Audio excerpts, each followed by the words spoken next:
Welcome back to the Kingsway Podcast. Welcome. It's good to see you. It's good to see you too. Continuing our new series. Hold up, before we even do that. Oh, no. I was reminded of one of our 15 listeners. I'm sure there are more. Yes. This time last year, I was at the Creative Arts Academy at Ozark Christian College. Mm-hmm. And there's a guy there who's a student right now. He's probably about to graduate in the next year or so. And after last year, I think he lives in Colorado or something. I'm probably wrong. Anyway, he always drives to Creative Arts and then drives back home. He's got a long drive. And so I told him about our podcast for some reason, something we had done, whatever. And then we put out the Sad Songs episode. And that was on his drive home. And he listened to it. And now he's like, not a frequent listener, but every time he drives to home or back. He listens to college. He listens to the Kingsway podcast. So I was talking to him, and he's like, "I love listening, and one of my favorite parts is playing the intro music, and then you go, 'Welcome to the Kingsway podcast,' and he says in unison with me, 'Welcome.'" And I was like, "Oh, I feel seen and hurt at the same time." It's one of those, like, you don't even realize you did it every time. I've never been hurt so much by something that's so true. Welcome. If you're listening right now, a new song of Mass Destruction that just came out is by Ren, and it's called Suicide. And it is one of the saddest endings to a song I have ever heard. So I haven't even told you about that. You haven't even heard it probably. We'll have to do an update episode. This is for you, Zach. Oh my gosh, it is so sad. I watched it the other day, and it's like one of those reaction channels on YouTube. And it's like you scroll through the reactions, and it's just like grown men, priests, counselors, girls, babies, old, all crying. Like it's just like, oh, what is in this song? But okay. Anyway, love that you're watching. Thanks for listening. This episode should be great. Yeah, like all the others. But even especially great. You will actually feel blessed by this episode. Yeah, if you're one of a certain kind of people. And welcome. Welcome.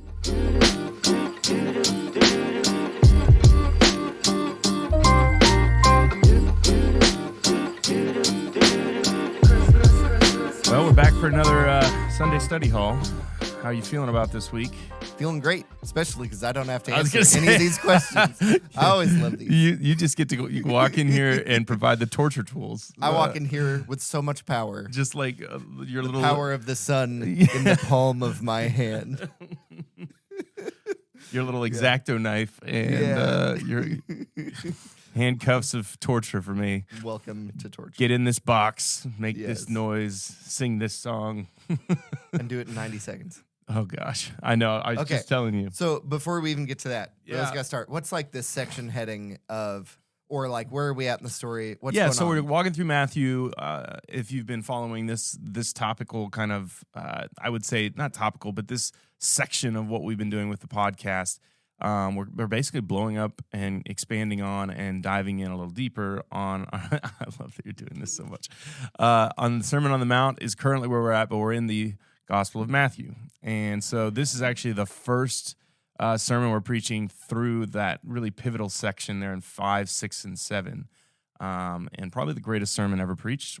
I think it's like, I don't know where you go if it's either not. him or Andy Stanley. Yeah. And Andy Stanley would bow out pretty quick. So yeah, you're right. So this was a very challenging sermon. This is over the Beatitudes, so the first kind of 11, 12 verses. And it is called the Beatitudes because it's basically like the attitude of someone that would be a part of the blessed residents of the kingdom of heaven. I mean, that's kind of the idea. Yeah. So it's the VIPs. The VIPs. At least, if not just like the only invited persons. The identifiers, of that. And so it's definitely one of the most challenging things ever, is to take something that you could spend probably a sermon on every single one of these and then try to do all of them in one. So as I told Speaking you, of that, let's try to do all of them in 90 seconds. In 90 seconds. So do you need to get your Bible out? I or have open my up, notes. or you're just, I have my notes. What we're doing is talking through what Trevor preached on in 90 seconds. Like, if you weren't here for the sermon, if you don't go to our church, but you just know the Bible or want to know more about the Bible, whatever, we're going to summarize the ground we already covered, and we might hit it again later. But We're going to summarize it in 90 seconds. So are you ready, Trevor? Oh, I'm so not ready, but yes, let's go. Hold up. Math. You have 9 seconds per beatitude. It's so right? impossible. They're 10? Yes, I'm going to do my absolute best. You have like 7 to 8 seconds per verse. This is going to be horrendous, and I'm hoping it goes better than I think it's going to. Okay. 3, 2, 1, go. So at the beginning of chapter 5, Jesus is in front of a bunch of crowds. We find out that the crowds is primarily his disciples, which we don't know exactly if that's just the 12 or the 4 that he's called previously. We also know the teachers of the law there, but we also know there's a large group of people that are hurting, needing healings, just looking and are curious. You find yourself maybe in one of those 3 crowds as well, curious, needing help, or maybe a little bit critical. Jesus sits down and says, "This is who the kingdom of heaven is for." He basically says it's for the poor in spirit, for those who are mourning, who are meek, who hunger and thirst for righteousness, who are showing mercy, who are pure in heart, and who are peacemakers. And blessed are those that do that even when it's hard and people persecute you. And then he basically says the Father will reward anybody that does these things and does it in the name of Jesus, even if it's in the face of punishment and harm. These things are the exact opposite of what you expect the kingdom of heaven to be about. They are things like being low in position and power, being hurting or overwhelmed, being humble and selfless, just looking for the ways of God, not even achieving anything, just looking for them. Being kind at a cost is what mercy is. Seeking purity because it brings clarity every single time. And not just allowing peace or keeping peace, but actually seeking out and making peace. That's obviously what Jesus is doing. And the truth of the matter is, this is a list that Jesus is going to achieve and then call his followers to follow themselves. That was perfect. Oh, my gosh. That was wild. I like how each beatitude near the end was like, it's kind of like this. And the other one's kind of like this. And the other one's kind of like this. That's perfect. Oh, my gosh. And you can tell why this sermon needed a study hall, because that was not enough time for, and if there's any regret I have from the sermon, it's maybe not slowing down or maybe just saying, hey, we're going to hit this at a high level and then zooming in a little bit more on one or two. So this will be hopefully a fruitful conversation. Fruitful. Yep. Fruitful. If you're just listening right now, we're being dorks and we always have our Kingsway branded mugs. Kingsway podcast branded mugs on the table. Trevor put his disposable coffee cup inside of his mug, and because it's dirty and I'm too lazy to clean it. Yes, and I put an apple inside of mine, and I'm just raising my mug up and eating the apple. We're being dorks, but anyway, fruitful apple. As an apple. If you're watching, then that was probably extra lame because you can see everything we're doing. Or maybe you did need the explanation. It wasn't true. Maybe you're like, what is that? Yeah, if you're watching and you can't tell what we're doing, you got to raise that definition up to 1080p because we are, or whatever. We're at least recording in that. So I need your help to kind of what do you want to dive into, and like what questions do you have, like thinking through what we should talk about, because I think we can go a lot of different directions with this. I kind of want to I think I've let the cat out of the bag before. The questions, we usually have 10 questions written by ChatGPT. Now, this is not because ChatGPT is more spiritual than us. Could be. I'm kidding. But this is mostly because ChatGPT doesn't know anything we've talked about, anything we've studied. So it's asking us 10 questions that we're kind of unprepared for. Yep. We just have to have known or studied that kind of thing, which is why I like doing that. So there's some background, and then there's some beatitude by beatitude. I like that. So that's kind of what I'm hoping for. Yeah. What's our question? Okay. Question number 1 is this. Why did Jesus choose to deliver the Sermon on the Mount on a mountain rather than in a more accessible location? Oh, you'll love this one because you love... Oh, I do. That's why I saw it, and I was like, thank you, robot. Thank you for this question. So it's a very, very cool observation, and it's wild that ChatGPT is even asking it, but there's a lot. He's asking it because other people asked it. Yeah, there's a lot of really cool. So, short answer is it's a very strategic move that has a lot of symbolism and parallels to a lot of different really important moments when God or even man tries to imitate what God is up to or get to God. So the concept of like earth being on the ground and God being in the sky has, always been, and it seems Yeah. to be a heavens and earth type thing. So Even small Yeah. bit of trivia, even ancient readers reading Genesis 1, they would see God created light. God separated the waters above from the waters below, which is like he separated the sky and the sea. Yep. And you're like, space isn't water. Mhm. What happens when it rains, dummy? Yeah. Anyway, okay. Anyway, and then he separated the dry land from the sea. Okay, he makes all these habitats. Yeah. And then he makes things to fill those habitats. Day 4, he creates the sun, moon, and stars. Yep. Now, for ancient readers, they saw sun, moon, and stars. They were familiar with sun, moon, and stars. And they had this idea, at least by the Second Temple period, Yeah. like David, Solomon, after. Solomon, it's like Solomon's temple. Anyway, by the Second Temple period, they had the idea that the stars were the sky rulers. Mm-hmm. That it's like divine beings who we see as stars, but shooting stars are like, oh, somebody's on the move doing their job. Yeah. It's like both they're helping you navigate time by and navigate direction by looking at constellations while you're on the sea or on the land, being like, we need to go this direction to go to this location, whatever. But it's also like those are spiritual beings. If you pray and God sends an angel, he probably just dropped a star on you and then brought it back up later. And it really Like, has deep connections in Yeah. that, in the roots of like how they observed the world, how they saw the creation story. But then Mhm. it has, roots to like Tower of Babel is man Yeah. trying to get to God or act like Yeah. God, get to the place that God is. And even the Garden of Eden's on a mountain. Yeah. And a lot of the places they see gods or think they can meet with gods are on mountains. Well, and then Mount Sinai is where, Yeah. Moses is the burning bush, but then it's also where he receives the temple or the Ten Commandments. And so I think It's at where this point- Elijah meets God after 1 Kings 19, after the Queen of Sheba. I don't know. I don't remember. Anyway, some queen, Jezebel. Jezebel, I think Yeah, is right. that That's seems right. Yep. Queen of Sheba seems pretty wrong. And But Jezebel is like chasing him and like, I want to Mhm. kill you. And he's like, it's just me. And God's like, here's a nap and a snack. And then up on a mountain, it's like, let me talk to you. Yep. Mm. So there's a lot of like, this happens on mountains. And it really is kind of like there's I mean, think of Jesus on Gethsemane. yeah, and even the Mount of Transfiguration where Yeah. Jesus is affirmed. I mean, this is very Feeding of the strategic. 5,000. Yeah, it's very strategic.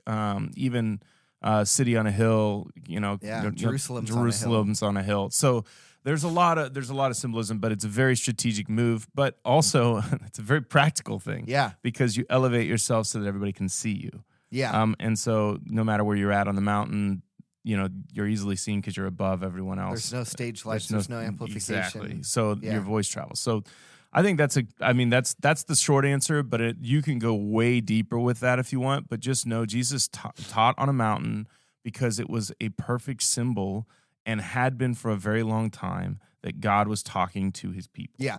And that's something about Jesus preaching here. They notice that he preaches as one with authority. That's the ending of chapter 7. Yeah, there are like Pharisees and other religious leaders who, when they teach, they're teaching from the text. And then they usually are like, yes, and this rabbi a while ago said this about this. And Yep, rabbinic 729. traditions, whatever, Mhm. for teach with authority. But Jesus here is both Moses and God from the Ten Commandments. He's both like the human mediator Mhm. talking from God to them, and he's also just God talking to them. And so he's actually teaching as one with authority. So he is fulfilling both roles, God and man. And you're going to see that in just a few verses beyond our text today. In verse 17, it talks Yeah. about the fulfillment of the law and how your righteousness has to surpass that of the Pharisees. And so Yeah. it's literally him going like, hey, you're not going to be able to do this. Yeah. I'm going to have to do it. Like, Yeah. And so it's a beautiful Yeah. it's a beautiful thing where Jesus is showing his divinity, but also being practical and connected with his humanity. And caring about them, Yep. knowing how they're made. One other thing, if you want to visualize what this looked like from a bird's eye view, think about the symbol for Wi-Fi. Yeah. Jesus is the dot at the bottom, and then it's his disciples, his close disciples, however many of Yeah. them there were, in like that first row. And then it's rows and rows of people getting larger, but kind of staying at the same angles. Yep. I don't know if that communicates to just audio listeners, but Yeah, it's like all these layers of listeners. Yeah, that's a very good way of expanding outwards to where it says he has a conversation with his disciples. It's probably a limited group. Oh yeah, but it's loud enough on purpose for people to overhear. he's talking to them, but through them as well, Yeah. to the people behind him. All right, next question. That was a good one. What?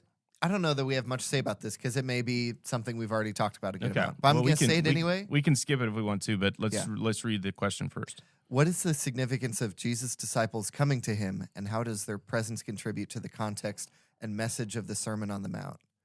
Yeah, I mean, we just answered. I think it's more of the he's talking to them, and obviously the connection in Matthew is to Matthew 9.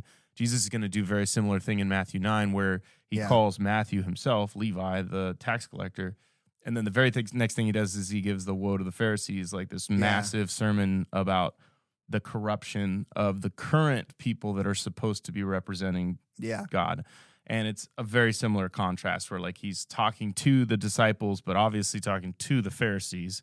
And this, I think, is the same. He's talking to the disciples, but obviously talking to the crowds. Their presence, I think they're going to obviously repeat this sermon, and they remembered it enough to record it. So, that's the other side of it. Yeah. Okay, next one. Question 3. What does it mean to be poor in spirit, and why is it considered a blessing in the kingdom of heaven? Yeah, so the way that I like to think about this, in the sermon, if you remember, I used kind of a different thought process. Because the truth of the matter is, every single one of these you could take and almost make it a negative if you wanted to. And you could say poor in spirit just means you're poor in spirit, and you're like, oh, that sounds. But truthfully, the real meaning is you know your position. So the Dunder-Kruger effect. All right, you've heard about this. I've heard about Dunder Mifflin. So Dunder-Kruger effect is the concept of. And this sounds mean, but it's very, very true, and you've probably seen this play out. Stupid people don't know they're stupid. Oh, yeah. You know what I mean? I know I'm stupid. So the wild thing is, the smarter a person is, they know their blind spots. Yeah. They know what they don't know. And poor in spirit is just a very wise person who recognizes that they don't have what it takes to do what Jesus is going to call and say. It's basically a person that recognizes their need and their position in this process. They are in a low position. Doesn't mean they're of low value. Doesn't mean that they don't have any worth in God's eyes. It just means that they see their own weakness. They recognize that they are in a low position. And their spirit, or what they are capable of at this time, they are not rescued. They have not been provided salvation. They are not in perfect standing. And they see that. And that is what is requirement of needing Jesus. Does this feel like what Calvinists and Reformers call total depravity? Yes. You can't do anything good on your own. I think total depravity leads to total dependence. Yes, and I think the obviously that theology and I don't get along completely at all, but I think in this fact, if I don't take it to its nth degree, where I feel like there's more divine maybe than that, that theology leaves, there's more divine to me than that. But I absolutely believe that perspective is needed, that without God, without hope, I am completely doomed. There's no hope of being strong enough on your own. No. Yeah. No. I can show glimpses of it, but in the end, my destiny is set without Jesus' hope. Yeah. And I think that's part of it. So the first thing that the kingdom of heaven you need is to recognize that you're not enough. Yeah. And when you do that, guess what happens? Yours is the kingdom of it's wild. It's like all you got to do is be able to say I can't do this on my own, and I recognize that I'm not enough. Yeah, and Jesus is that's it. Yeah. So it's a good question. It reminds me a little bit, and some of these other ones are gonna remind me of the same exact thing, but I think it's Isaiah 55 or 60 or something like that. It's this really cool passage about a mountain again. It's God talking about everybody come up to my mountain, and they're like, oh, Jerusalem. Maybe that, or it may be like the New Jerusalem, different mountain, final, eternal correction, everything's right, Revelation 21 and 2 kind of stuff. But it's God calling out to everyone, insiders and outsiders, to come and eat. And it's I want to pull this up so I'm saying the right thing. Bible Gateway, I think it is Isaiah. I'm going to go with 60 first. Nope. I'm going to go with 55. Yes. Okay, great. It's in the NLT, it's invitation to the Lord's salvation. Mm-hmm. It says, is anyone thirsty? Come and drink, even if you have no money. Come and take your choice of wine or milk. It's all free. Why spend your money on food that does not give you strength? Why pay for food that does you no good? Listen to me and you will eat what is good. You will enjoy the finest food. It's this, and it goes on to just drive that idea in further. But it's the idea of like on your own power, even if you think you have a lot, you will never have enough. So until you come and from no power, eat and drink the greatest stuff because I'm giving to you, then you're going to be lost. Well, and I think it's such a cool way too that you would think and this is how the kingdom of God is set up, and Jesus pushes this. You would think the first thing that he would put as a beatitude. You know, I'm not putting all my like, you know, marbles on, or all my like, you know, betting things on the order of these, but I don't think we should ignore the order of the Beatitudes. Yeah. Because you would think hunger and thirst for righteousness would be first. Yeah. Like you'd think like, all right, this is the first thing you need, because that's what the Pharisees would probably say is like the first thing. Yeah. But no, the first thing is, guess what? If you feel like you're not enough, I'm here for you. Like, this is why I'm here. And that speaks to the person in the crowd that probably is the least respected, the least needed, the least seen, is the first thing that Jesus talks to. The first person in the crowd that he sees is the person that feels like they shouldn't even be there. And that, to me, just is like the heartbeat of who Jesus is. Is like before he even gets further down the list and that person writes themselves off, they're like, hey, I'm on the list. I'm in there. I can do this, you know? And like that is just such a kindness and a very, very cool revealing of, I think, how Jesus truly feels. And I think this is a thing that Matthew points out because of what we've been talking about. Because even though Matthew is a very Jewish gospel, it's also a gospel from the perspective of the outsider. Oh, yeah. And so we've been talking for, I don't know, 8, 10, 12 weeks on how much Jesus is leaning into the outsiders, even though we know he's like, I'm here for the Jew first, and not necessarily, but he's like not making a Gentile specific ministry. Oh, it feels very much so like whatever. Like who he's talking to here. He's like he's talking to the Jews, but he's also talking to the other rows that are there. He's like, talking to the Jews, but he's including the Gentiles. 100%. He's actually acting towards the Gentiles a lot. So like even for 12 to 15, whatever, a light to the Gentiles, just because he's walking down these he's the light come into the world. And he doesn't go to Jerusalem, the city on the hill, he's like he goes to the edge of the nation's borders and immediately. And those would be filled with random and different cultures, and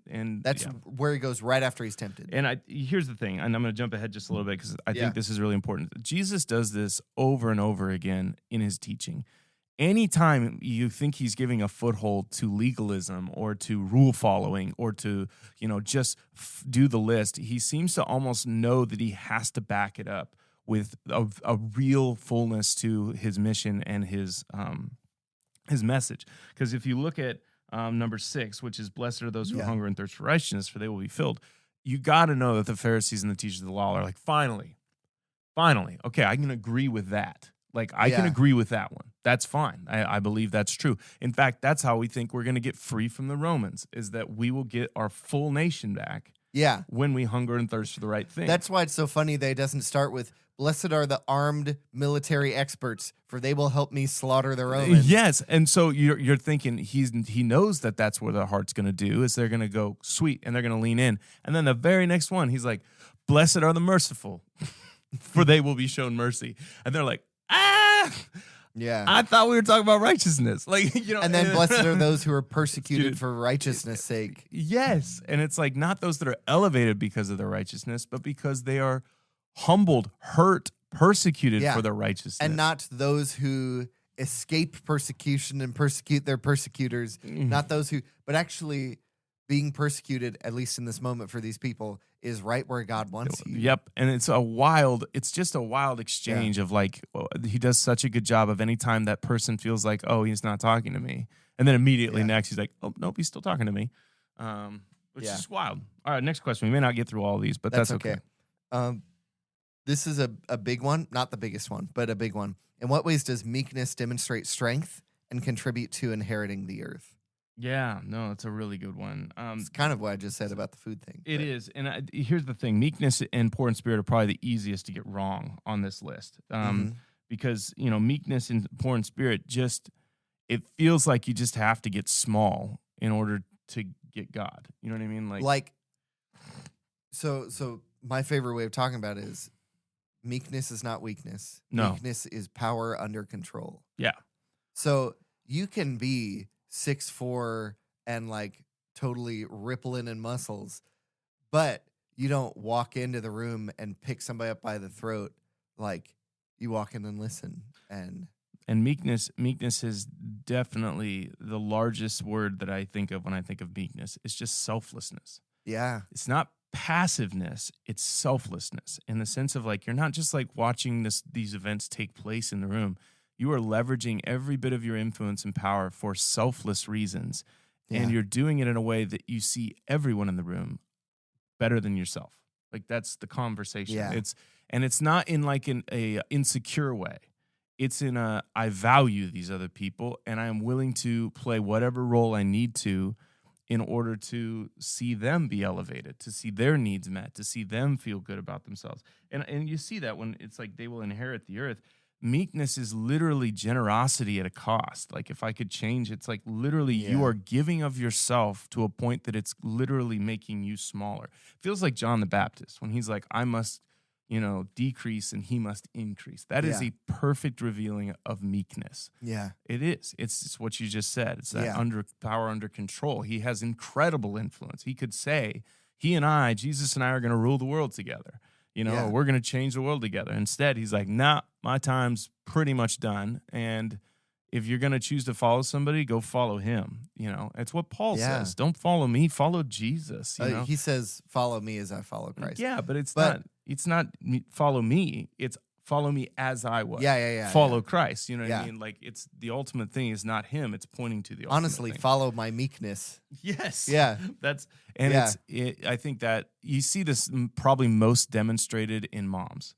Moms do this selflessly time and time again with their children where almost to a fault, to a degree where it costs them so much to give of their selflessness, and they come off soft and they look weak, but it's actually a great demonstration of self-control and generosity and kindness and love. And basically, Jesus is just trying to point out that it's not a chest bumping pump up your chest contest. This isn't a get your best trophies out and let's stack them up next to each other and see who's the best, and that's who's going to get the earth. It's actually more about a person that's willing to give and to not, fight after it. So yeah, it's a really good one. It makes sense in the context. If you want to see the Beatitudes played out, just read Philippians 2, because that's where every single one of these is in what Paul lines out as what Jesus does. He lays down, he gives up of himself, gives up everything, empties himself completely, and then takes the position of a servant. And not even just, and then gives himself up to death, he completes the list inside that chapter of Philippians, which is, we talk about that all the time, but it's a great section to kind of see as Paul's putting the pieces together, how he sees that Jesus is doing what he's calling us to do. Yeah. I would say we got to wrap this thing up here in a little bit. One more. Yeah, one more. But I would say to summarize most of these, think of Jesus, think of all these kinds of people. Think about Mother Teresa too. How do you imagine, even if you don't know her super well, how do you imagine she would answer situations and conduct herself and whatever? She'd probably not be triggered by things that are offensive, but wouldn't be passive and not act. And it would be kind and caring and soft-spoken in a nurturing way and whatever. All these things are the best things. She wouldn't hoard up for herself treasures and all these other things and self-importance. But if I had to summarize it, I'd say Mother Teresa. Yeah, it's a more modern day figure. Anybody that demonstrates this stuff, they'll pass the smell test. Like that's the Yeah. easiest thing. Like you'll just know that like that is just different. It's not of this world. I will say this. None of these things are natural. Yeah. Like it's not just something. We were not led to these by natural selection, No. evolution, whatever. No because no these baby are- comes out and is like, you know what, I want to be meek. Like no baby is that way. Yeah. Yeah. Yeah. Okay, last one. Yeah. And I'm saving this for last because it's the one I want to talk about the most. Oh my gosh. Uh, I'm worried. but Also excited. you probably know exactly what it is. How do peacemakers demonstrate their identity as children of God, and what is the nature of the peace they bring? Yeah, as all things, when you get done preaching, someone comes up to you and says like a line, and you're like, "That'd have been nice to have before the sermon." But it's, and of course it was my dad. Yeah. But he's like, the line I always use with that, son, is keeping the peace, or are you making peace? Because those are two different things. Keeping the peace is a defensive strategy, so that you don't have to deal with the tension, or you don't have to solve the problem, or you're just keeping people apart or separated. Yeah. But ultimately, to bring things back together, you have to make peace. And so his thought process is this is actually the ministry of reconciliation. Oh yeah. And 2 Corinthians 5. this is 21. absolutely that. And it's the concept of like, you see it as your marching orders Yeah. to try to reconcile as much as you possibly can with God. Because that's what God's up to right now. Is Jesus is trying to bring not just Jews, but the entire world back into relationship. Yeah. And peacemakers are the children of God because they look like God. They act like God. They do God things. Yeah. So this actually gets into a lot of the first 2 chapters of the Bible, and God is a creator. Yep. I just yesterday loved sitting through. I was at Creative Arts Academy, like I said, this week, which is how I talked to Zach about what happened a year ago. Yep. But I got to sit through Matt Stafford's Art in the Bible, little like 45-minute thing. And he's like, this is 3 days of a college class that I'm zipping through. Oh my gosh. And so I'm like, okay, whatever. But he's talking about how God in his creative nature is like creating all these intricate things. And it literally the second word of the Bible is in the beginning, one word. And in the Hebrew word order, created is the second one. In the beginning, created God. That doesn't make sense in English. But he was like, it's literally the second thing. It's what God's doing. But most of his creation is like taming. There's out of nothing creation. Yeah. But in the beginning, God created the heavens and the earth was formless and void. Formless and void is like there was some stuff, but it just wasn't good. It wasn't producing. It wasn't flourishing. Yeah. It wasn't beautiful. It wasn't ordered. It wasn't hospitable. It wasn't like good yet. It wasn't at a place where he would walk away and say, that's good. Yeah. And so what he does partly is create some stuff, but otherwise reorder stuff. Separating is reordering, separating the waters on the earth and the waters in the sky, separating the dry land from the whatever, separating the light from the darkness, whatever. All these things are ordering and kind of like curating to create flourishing. And then I was reading on this passage in the Unseen Realm by Michael Heiser, and he had this whole little chapter called "What Would We Be Doing If We Never Sinned?" Like, what if the fall never happened? If we had free will and we just kept choosing to do good, what would have happened? And he said, we were put in the garden, which is one spot on earth, not all of earth, one spot on a mountain on the earth. And we were tending that garden. We were supposed to be fruitful and multiply and subdue and have dominion over the earth. And subdue and dominion sound like fire, chains, like scary. Yeah. But it's cultivate.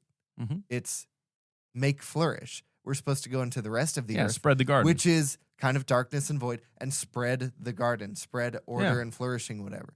Is that not peacemaking? Oh, yeah. I mean, it is taking the raw elements that are chaotic and against each other and volatile. Oh, yeah. And trying to create flourishing life out of them in the way that God would do it. And it's wild because obviously when Jesus says this, he knows that he's the ultimate peacemaker. Like when he says this, he's like, and he's the Son of God.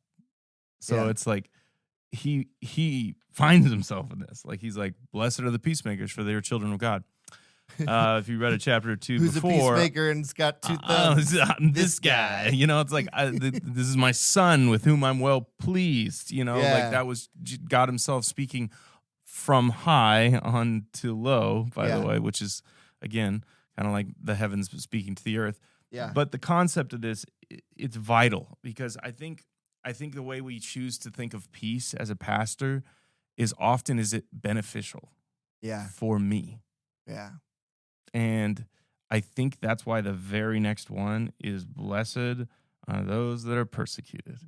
And the truth of the matter is, when you try to make peace, for whatever reason, sometimes you end up on a cross. Yeah. Yeah. And sometimes you end up beaten up, and the people you were trying to make peace with try to kill you. Yeah. Or even succeed.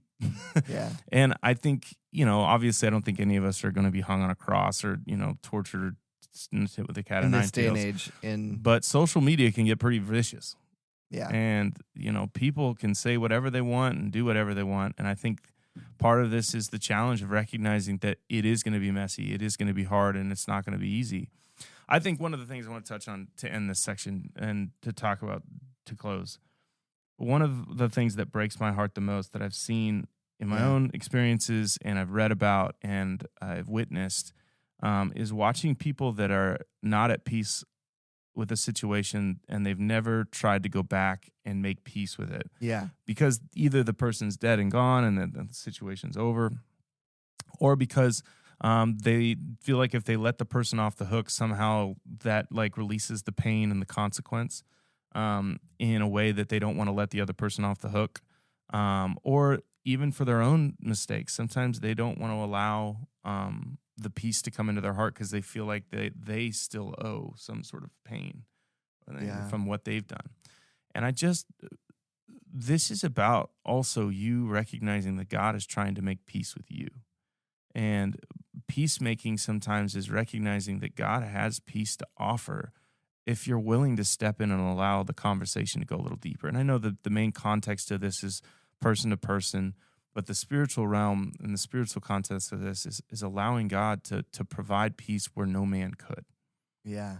And I think there's some really painful, difficult situations that a lot of people have been through that they think are unpeaceable, like unreachable by God. And I just don't think that's true. I really think there is peace that can be found on this earth that only comes through the true peacemaker. And that idea of reclaiming and taming something that seems to be untamable, unchangeable. I dare you to invite God in, maybe a person that you're close to have the conversations that maybe your mom's dead, or maybe the friend's gone, or maybe the business partner's gone, or maybe the regret is still there and it's never been completely confessed. And like, I think there's a point in this that I would say, that is how you will recognize that you are fully known and fully loved and that you are a child of God. Like that is the moment that God comes in and rushes in and provides that mercy. Yeah. And in your meekness and in your poor spirit, in that place of mourning, you are blessed. You are called blessed. Like all of these Beatitudes are people who, as they come close to God, realize that nothing that they have that lasts can be taken from them. Yep. And He's going to store up those treasures in heaven, and we're going to get there Just and like it. Into the sermon. It's going to be really, really good. So thanks so much for asking the questions and being a part of this. This is awesome. If you've enjoyed this, or you think someone like, what's his name? Zach would like it, pass it on to another Zach. If you want more Zachs to know about this podcast, share, subscribe, review us on Spotify, Apple Podcasts, whatever. And Podbean. Just moms keep doing the good work, being a consistent listener. We love it. It's the reason she's called Mother Teresa. It's true. It's full circle right there. Hey, thanks so much for coming back to the Sunday Study Hall, and I hope you found some curious things to light a fire, maybe to go off and try to learn some more, or maybe you walked away with a little bit of wisdom today. I've been encouraged, and we'll continue to do this. So have a great and glorious day in the Lord, and we'll see you later. See ya.